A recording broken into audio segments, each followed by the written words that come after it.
Assalamualaikum warahmatullahi wabarakatuh. Bagaimana kabar kalian anak-anak?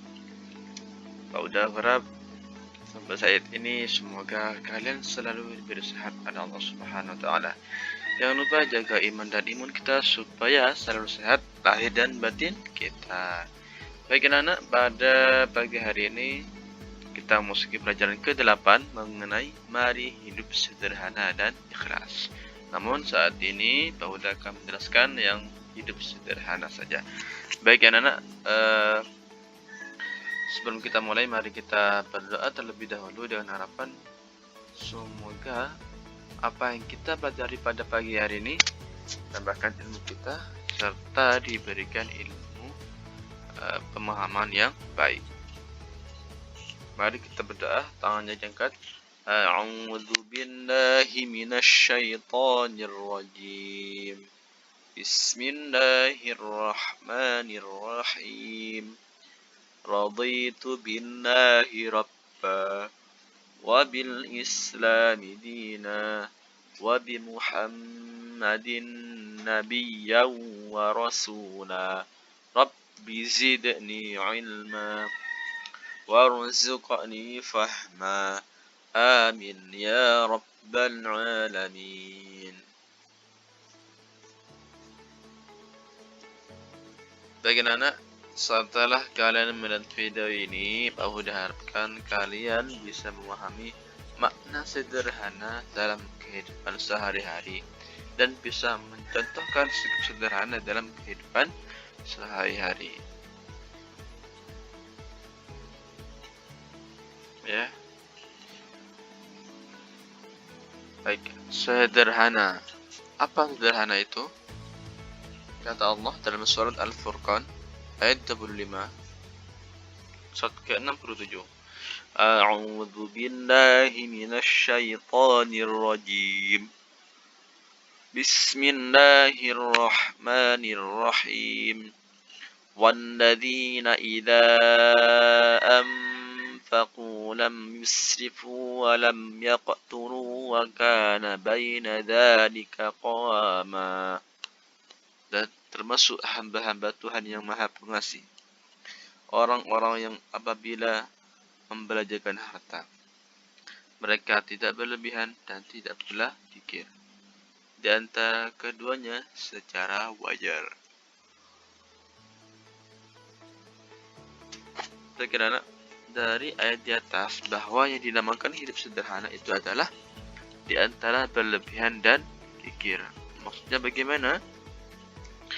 Berlebihan artinya ya tidak wajar atau menggunakan lebih hartanya atau aneh-aneh lah.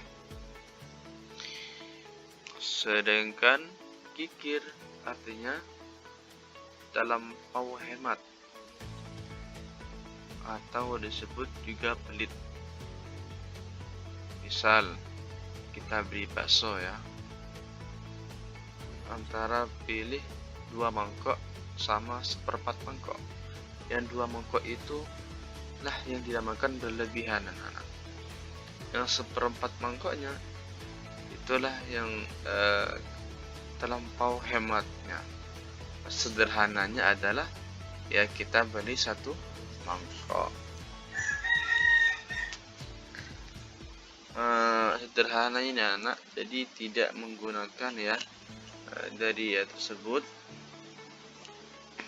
kita dianjurkan untuk menggunakan, misalkan kalau kita sekolah menggunakan uang jajan tidak berlebihan dan kikir, sewajarnya saja. Kita bisa mencontoh kehidupan Rasulullah anak. Rasulullah itu seorang pemimpin ya, punya kekuasaan, tapi bayangkan kalau tidur itu dihelai 1 tikar ya, sehelai 1 tikar. Dan sampai ada riwayat yang menceritakan bahwa ketika Rasulullah bangun itu di pipinya ada bekas tikarnya. Allah ya, begitu sederhananya beliau tapi dimuliakan oleh Allah Subhanahu wa taala. Kata Allah, أعوذ بالله من الشيطان الرجيم. بسم الله الرحمن الرحيم. إن المبذرين كانوا إخوان الشياطين وكان الشيطان لربه كفورا. Artinya, sesungguhnya pemboros-pemboros itu adalah saudara-saudara setan. Setan itu adalah sangat ingkar kepada Tuhan. Dari ayat tersebut, anak-anak, kita juga tidak boleh boros dalam menggunakan apa yang kita miliki, anak-anak. Bahwa pemboros itu adalah saudara setan. Sedangkan setan sangat ingkar kepada Allah. Berarti orang yang suka boros adalah orang yang ingkar kepada Allah Subhanahu wa ta'ala. Apa ingkar itu? Ingkar maksudnya adalah tidak menuruti perintah Allah Subhanahu wa ta'ala. Saya yakin semua orang itu bisa hidup sederhana, tergantung dari kemauannya diri sendiri. Jadi bahwa dari sini mengajak kalian, mulailah saat ini untuk hidup sederhana dan tidak boros, karena boros itu adalah termasuk ingkar. Ingkar artinya tidak menuruti perintah Allah Subhanahu wa ta'ala.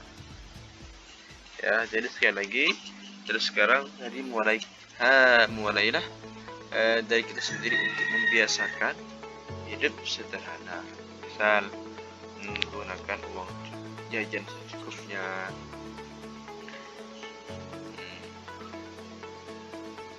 beli pakaian yang tidak selalu mengikuti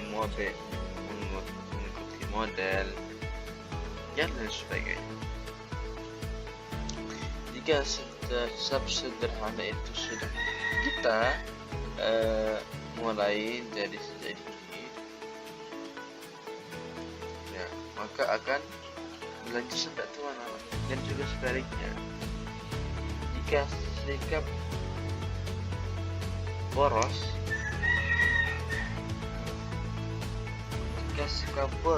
kita sudah mulai sejak dini, maka juga akan berlanjut sampai tua.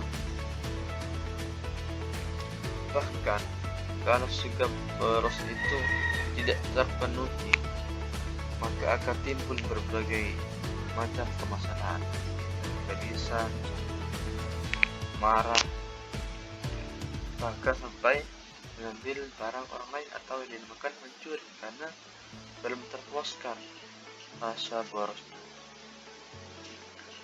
Dengan menghalalkan segala cara untuk bisa mendapatkannya. Apabila semua naudzubillah. Oke, apa keuntungan dari sikap sederhana itu? Yang pertama, anak-anak, orang hidup sederhana berarti telah mengamalkan ajaran agama atau perintah Allah Subhanahu wa ta'ala, dan orang tersebut mendapat pahala. Orang yang hidup sederhana berarti telah mampu melawan godaan setan yang mendorong hidup boros. Orang yang hidup sederhana biasanya rendah hati dan disenangi banyak orang. Orang yang hidup sederhana tidak akan ditimpa penyakit resah gelisah yang tadi Pak Huda jelaskan, karena sudah tertanam dalam kehidupannya selalu hidup sederhana. Orang hidup sederhana tidak akan pernah mengambil harta orang lain, karena dalam kehidupannya anak selalu cukup, ya. Yang pasti tidak akan dan tidak mungkin mengambil harta orang lain. Alhamdulillah. Baik anak, cukup sekian pada pembelajaran pagi hari ini. Kita bertemu pekan depan mengenai ikhlas. Jangan lupa catat ya hal-hal yang penting di buku agama kalian. Udah akhirnya anak-anak, mohon maaf apabila ada salah kata. Wassalamualaikum warahmatullahi wabarakatuh.